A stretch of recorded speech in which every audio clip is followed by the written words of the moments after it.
अस्सलामुअलैकुम वरहमतुल्लाहि वबरकातुहू। अज़ीज़ तलबा, मैं मोहम्मद शहज़ाद ख़ान आप तमाम ही का अपने चैनल SK डिवीज़न में खैर मकदम करता हूँ। आप तमाम ही का तहे दिल से इस्तकबाल करता हूँ। उम्मीद करता हूँ आप तमाम ही खैर आफ़ियत से होंगे और खुश खुर्रम ज़िंदगी गुजार रहे होंगे। और हाँ, एग्ज़ाम का बहुत भारी स्ट्रेस लिए होंगे, है ना। तो आपकी इसी एग्ज़ाम के स्ट्रेस को कम करने के लिए, इसी प्रॉब्लम को कम करने के लिए मैं आपके लिए कंटिन्यू बहुत सारे वीडियोज़ लेकर आ रहा हूँ, पूरी मेहनत कर रहा हूँ। और मैं उम्मीद करता हूँ कि मेरी मेहनत ये रंग लाएगी और आप बहुत अच्छे नंबर से पास होंगे, तभी मुझे बहुत खुशी होगी। बहरहाल बातें करेंगे एग्ज़ाम के बाद, बहुत सारी लाइव आऊँगा, उसके बाद ढेर सारी बातें करेंगे आपसे। आज का जो हमारा सबक है, सबक का नाम है जन्मदिन। क्या है जन्मदिन? ये एक मलयाली कहानी का तर्जुमा है। मलयाली यानी मलयालम, जानते ना, मलयालम की जगह मलयालम भाषा का, मलयालम ज़बान का एक कहानी है, उसका ये उर्दू में तर्जुमा है। वैकुम मोहम्मद बशीर की एक कहानी है। मुसन्निफ़ ने ख़ुद को लिखा है, ख़ुद के बारे में लिखा है। बहुत छोटी कहानी, बहुत ही शॉर्ट में मैंने इसको करने की कोशिश की ताकि बहुत जल्द आपको समझा सकूं, आपका एग्ज़ाम का लास्ट टाइम बिल्कुल प्रिजर्व कर सकूं, बचा सकूं। ऐसे मैंने पूरी कोशिश की है। इसको पढ़ते हैं और लास्ट में मैं आपको बताता हूं कि कहानी का मेन मोटो क्या है, किस बारे में, क्यों और कैसे कहानी लिखी गई है, लिखने की वजह क्या थी। ठीक है, आपको 10 सेकंड में सारी बात बता दूंगा। पहले आप कहानी को ढंग से सुने। क्या है कहानी?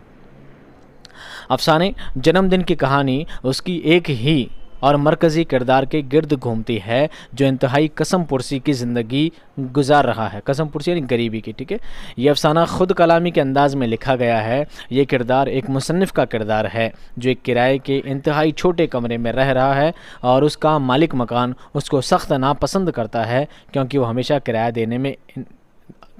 अदा करने में देर करता है। एक मुसन्निफ़ है जो कहानी लिख रहा है और बहुत गरीबी की ज़िंदगी जी रहा है। एक मकान में किराए के कमरे पर रहता है और मकान मालिक उसे पसंद नहीं करता है क्योंकि वो हमेशा किराया देरी से देता है, लेट देता है। ठीक है, आगे देखिए।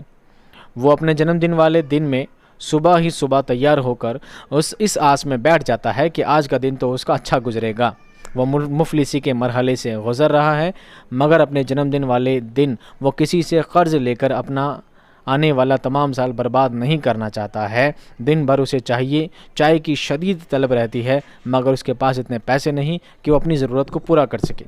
यानी मुसन्निफ़ इतना गरीब है कि लोगों से कर्ज़ ले लेकर, पैसे मांग कर अपनी छोटी छोटी ज़रूरतों को पूरा करता है। आज उसका जन्मदिन है तो उसने सोचा आज के दिन में कोई चोरी नहीं करूँगा, कोई किसी से मांगा तांगे नहीं करूँगा, किसी से कर्ज़ नहीं लूँगा। दिन भर चाय की तलब रहती है, बहुत ज़्यादा चाय पीने की इच्छा होती है, लेकिन करे क्या, पैसे भी नहीं है।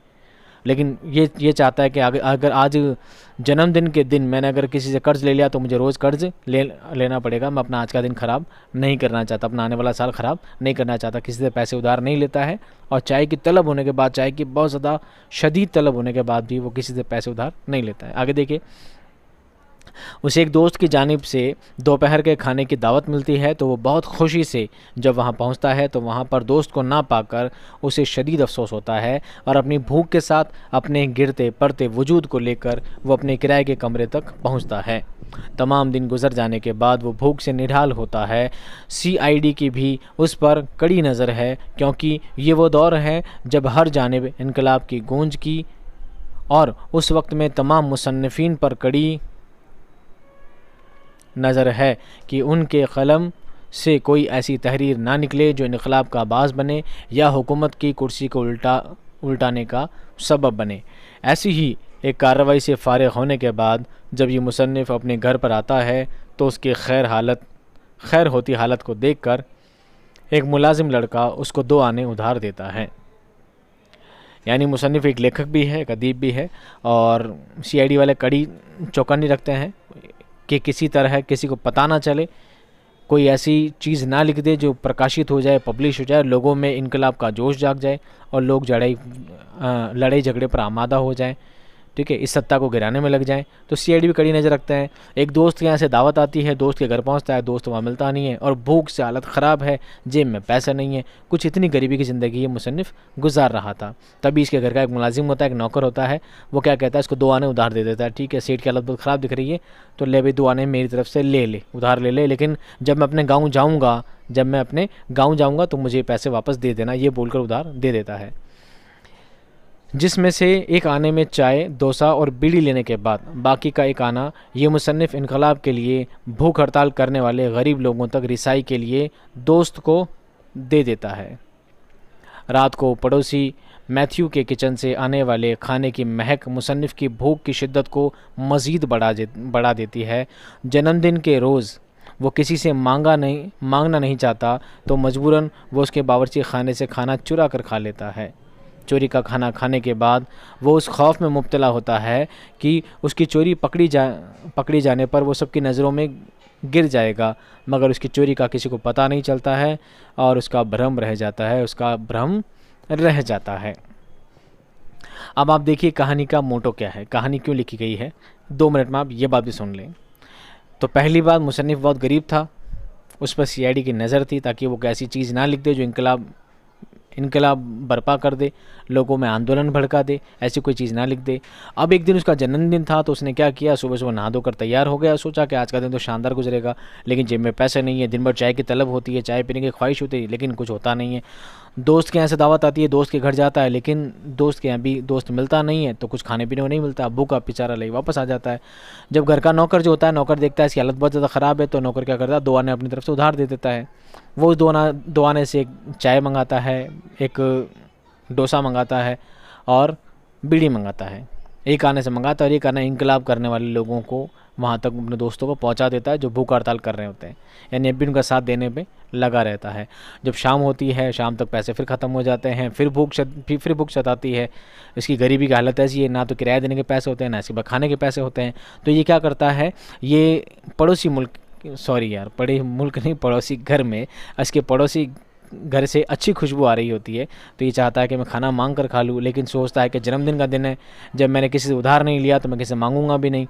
अब जब नहीं मांगता है, लेकिन भूख बहुत ज़्यादा सताती है, तो ये मजबूरन उसके घर में जाता है, चोरी कर बावर्ची खाने में जाता है, किचन में जाता है और खाना चुरा कर खा लेता है। फिर अफसोस करता है कि मैंने खाना चुरा कर खा लिया है, ऐसा ना हो किसी को पता लग जाए तो मेरी तो बेइज्जती हो जाएगी, है ना, मैं सबकी नज़रों में गिर जाऊँगा, फिर मेरा क्या होगा। इससे बहुत डर सताता है, लेकिन होता कुछ नहीं है, किसी को पता नहीं लगता है और इसकी चोरी, इसकी साहूकारी हमेशा के लिए बनी रहती है।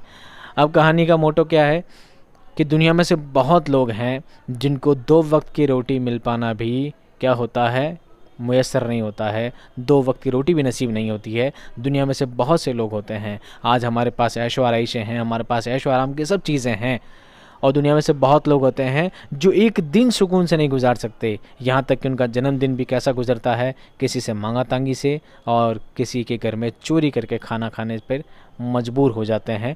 ऐसे लोग भी ज़िंदगी में दिन गुजारते हैं, यानी मुसन्निफ़ का हर दिन ऐसे ही गुजरता है। वो चाहता है कि कम से कम उसका एक दिन, उसका जन्मदिन जो है, उस दिन वो अच्छे से दिन गुजार ले, लेकिन उसकी मजबूरी, उसकी बेबसी, उसकी लाचारी उसको मांगने पर, अपने नौकर से ही पैसे उधार लेने पर, अपने पड़ोसी के ही घर से खाने के लिए चोरी करने पर मजबूर कर देती है। यानी उसका साल तो बुरा निकलता ही है, एक जन्मदिन का दिन भी वो अच्छे से नहीं गुजार पाता है। दुनिया में से बहुत से लोग हुआ करते हैं कि जिनका एक जन्मदिन वाला दिन भी अच्छा नहीं गुजर पाता है। उनकी ये रोज़ की दास्तान है, उनका हर दिन जन्मदिन जैसा ही गुजरा करता है। उम्मीद करता हूँ ये वीडियो आपको पसंद आया होगा, समझ आया होगा। पसंद आया तो लाइक कर दीजिएगा, शेयर कर दीजिएगा, और सब्सक्राइब नहीं किया है तो कर लीजिए, आपके काम आऊँगा हमेशा। मिलता हूँ नेक्स्ट वीडियो में एक शानदार कंटेंट, ज़बरदस्त वीडियो के साथ। एग्ज़ाम के लिए एडवांस में बेस्ट ऑफ लक। खुदा हाफिज़ बच्चों, खुदा हाफिज़।